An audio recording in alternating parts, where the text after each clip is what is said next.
Apakah perkara yang membatalkan puasa? Yang pernahnya puasa ni dua saja. Tidak makan minum, tidak menunaikan keinginan syahwat. Nampak? Lepas tu Allah kata kulu washrabu hatta yatabayyana. Nah, ayat itulah makan dan minum. Nombor satu sekali makan minum. Supaya apa? Supaya kita rasa lapar. Itu tujuan nombor satu puasa. Kenapa nak suruh kita rasa lapar? Supaya kita teringat kepada orang lain yang lapar bukan kerana Ramadan. Mereka lapar kerana miskin. Kita lapar kerana Ramadan. Tengah hari tadi kita dah makan nasi tau. Lapar perut. Kita ada pitih ke mana? Tengah hari tadi. Tak ada pitih. Faham tak lagi? Tapi oleh kerana Allah perintah supaya kita berlapar. Kita pun berlapar lah.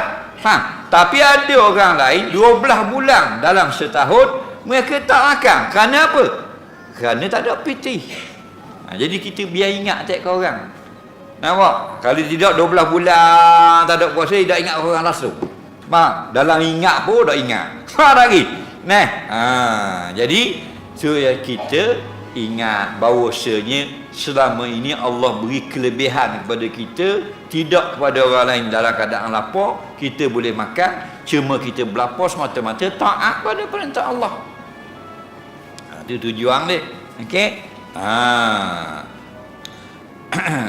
Jadi makan dan minum. Apa makna makan? Apa makna minum? Melepaskan makanan dan minuman daripada halqum.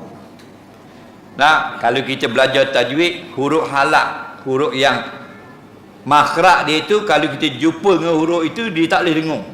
Nampak? Kalau jumpa dengan qaf, dia dengung mangqa. Nah, mangka.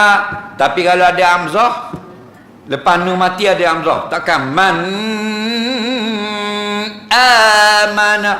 Jeng ya. Anak hamzah itu dia huruf halak. Dia tak boleh dengung kalau sebelum tu ada huruf nun. Faham? Jadi halak ni kan orang sebut a. Ambil jari tekan asal tekak, dia kata a. Dia kata kuat a.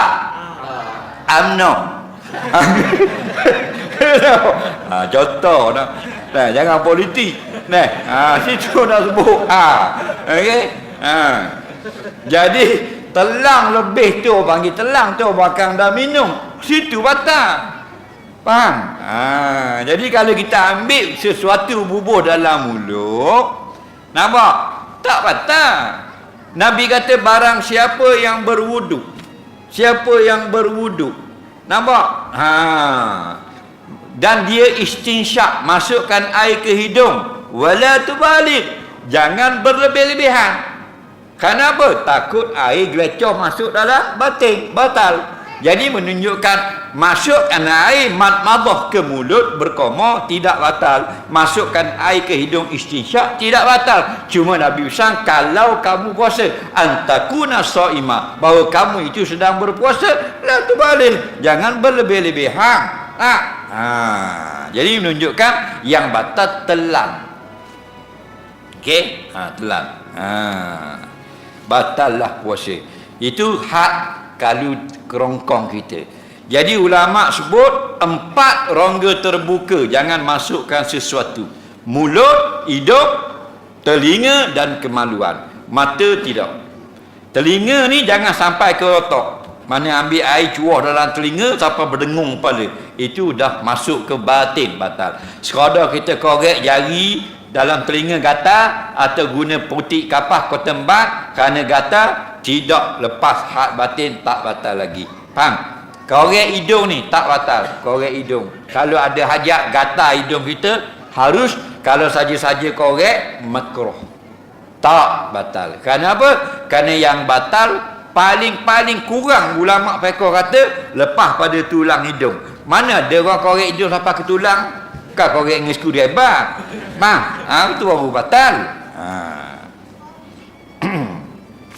Dan yang kedua, melakukan persetubuhan atau melasukkan suatu ubat dalam kemaluan. Itu batal lah.